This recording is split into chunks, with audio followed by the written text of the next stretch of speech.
जय श्री कृष्णा। राधे राधे राधे राधे दोस्तों, आज हम एक आपको कविता सुनाते हैं। बहुत ही शानदार कविता है जो आप कविता को सुनते ही आपका दिल तार तार हो जाएगा। कविता अपने माता पिता की बहुत लाडली थी। 3 बड़े भाइयों की बहन थी। कोई भी चीज़ मांगने पर उसी वक्त सामने से हाजिर हो जाती थी। पूरे घर में रोब था उसका और पूरे परिवार और नौकरों पर राजकुमारी की तरह हुक्म चलाती थी कविता। स्कूल में भी पूरा रोब था उसका। और बड़े घर की लाडली जो थी वह। ऐसे ही उसने कॉलेज में दाखिल लिया तो उसके आट बाट बड़ी गाड़ी में आना जाना, हर दिन नया फैशन देखकर हर कोई उससे दोस्ती करना चाहता था।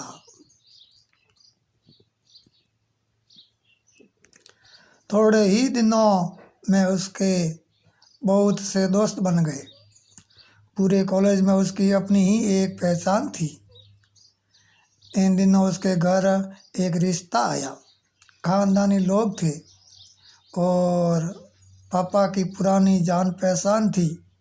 उसके साथ कविता के साथ कोई ज़बरदस्ती नहीं थी, पर कविता ने फिर भी हाँ कर दी थी क्योंकि वे अपने परिवार से बहुत प्यार करती थी।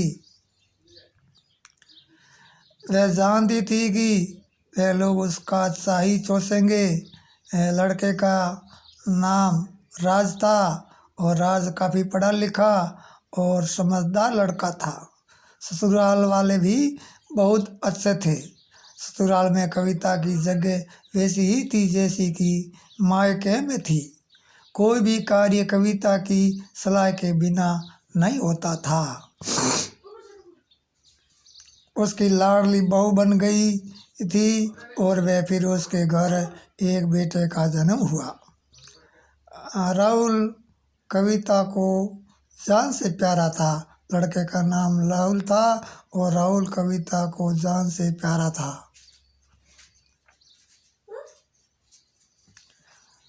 पोता पाकर ससुराल वाले तो फूले नहीं समाते थे। कविता कभी कभी सोचती कि उसकी किस्मत कितनी अच्छी है। उसका हर अपना उसे कितना प्यार करता है। शायद जीवन में कैसा भी समय आए, मेरे अपने हमेशा मेरे साथ हैं। मैं कभी अकेली नहीं हो सकती। कितनी खुशकिस्मत हूँ मैं। पर शायद कविता की खुशियों को उसकी अपनी ही नज़र लग गई थी।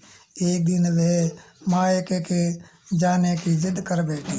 राज को बहुत काम था लेकिन वह फिर भी उसे ले गया। रास्ते में उसकी गाड़ी अन्य गाड़ी से टकरा गई। कविता, राज और राहुल बहुत ही बुरी तरह से जख्मी हो गए।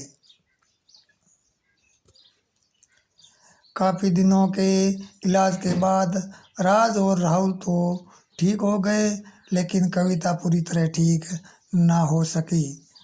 सर पर चोट अपने के कारण वह अपनी आंखों की रोशनी खो बैठी। अब कविता की किस्मत जैसे उल्टे पांव चलने लगी। मायके वाले कुछ दिनों तक उसे मिलने आते रहे, फिर कभी कभार फ़ोन ही करते पूछ लेते कि अब कैसी हो। धीरे धीरे वही सिलसिला भी कम हो गया। ससुराल वालों की सहानुभूति भी कम होने लगी। घर में किसी को पास करने के लिए कहती तो जवाब मिलता, बहुत काम है, अब तुम भी हाथ नहीं बटा सकती। राज भी चिड़चिड़ा हो गया था। बस राहुल ही था उसके साथ हंसते खेलते उसका वक्त गुजरता। एक दिन कविता के हाथ से कुछ सामान गिर गया। उसकी वजह से राहुल को हल्की सी चोट लग गई। कविता के सास ससुर ने राहुल को उससे अलग कर दिया कि कहीं उसके ना देखने की वजह से बच्चे का कोई नुकसान ना हो जाए। कविता अंदर से टूट चुकी थी।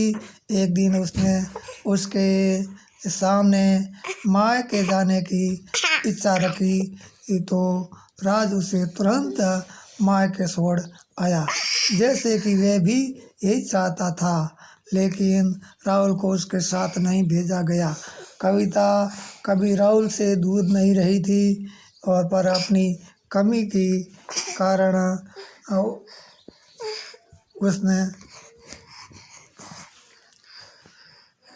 उसने ज़्यादा बहस नहीं की। कविता को लगा कि वह 3-4 दिन वहाँ रहेगी तो थोड़ा वहाँ हवा पानी बदल जाएंगे, क्योंकि वे कितने दिनों से कहीं भी बाहर नहीं गई थी। घर वाले भी इतने दिनों बाद उसे देखकर कितने खुश होंगे। कविता के घर पहुंचने पर सब लोग बहुत खुश हुए। खाने में सब कुछ कविता की पसंद का ही बना था। उसने अपने मम्मी पापा और भाई भाभीयों से दिल खोल कर बातें की।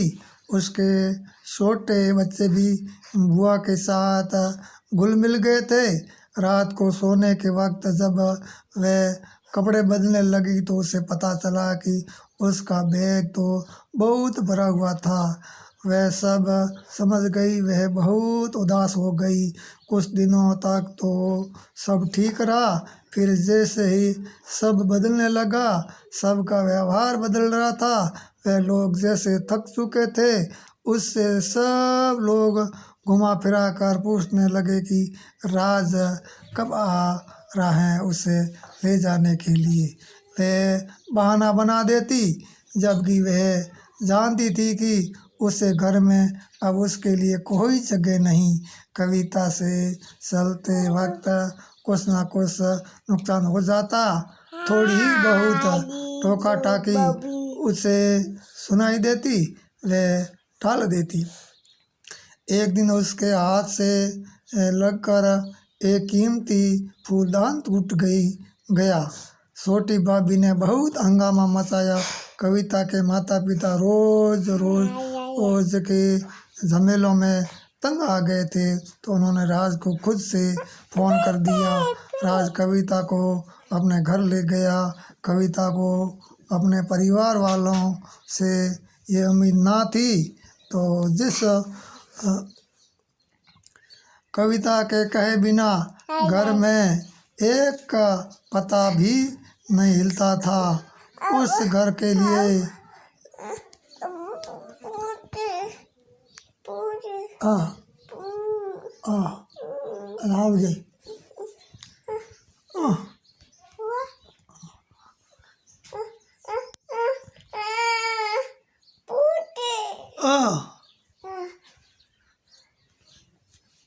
मर गिरे। एक दिन उसके हाथ लग कर बेटी हमारी यहाँ गड़बड़ करा दिया।